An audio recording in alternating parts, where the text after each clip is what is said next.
ஆதித்யா இங்க பாரு, நீ என் செல்லம்ல, இதுக்கெல்லாம் நீ அழக்கூடாது. உனக்குதான் அம்மா நான் இருக்கேன்ல. இங்க பாரு, நான் சொல்றது நீ கேப்பல்ல? கேப்பமா. குட் பாய்.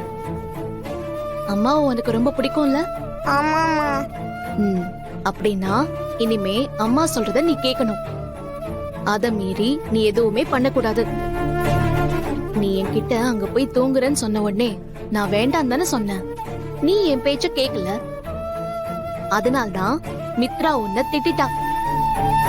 அம்மா பேச்ச கேட்டிருந்தா அப்படி ஆயிருக்காதுல்ல? ஆமாமா.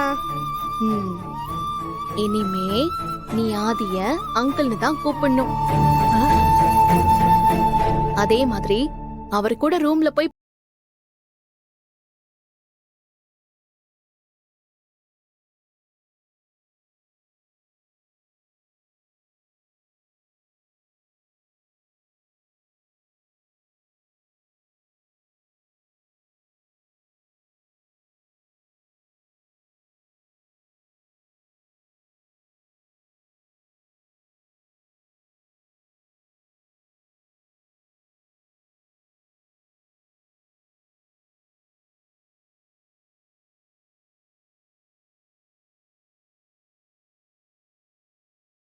அங்கிள் கூப்பிடுறதுக்கு எனக்கு ஒரு மாதிரியா இருக்குமா.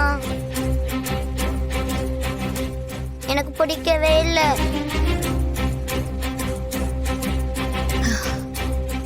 ஆனா நீ ஆதிய அப்பான்னு கூப்பிடுறது அவருக்கு பிடிக்கலையே. மத்தவங்களுக்கு பிடிக்காத விஷயத்த நாம எதுக்கு பண்ணணும்? உனக்கு அம்மாவை பிடிக்கும்ல? அப்படின்னா அம்மா சொல்ற மாதிரி கேட்கணும். எதுக்காகவும் அழக்கூடாது.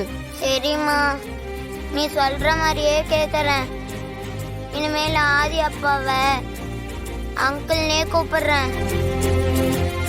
அந்த ரூம்ல போய் தூங்குறேன்னு அடம் பிடிக்காம அக்கா கூடவும் உன் கூடவும் சேர்ந்து தூங்குறேன்.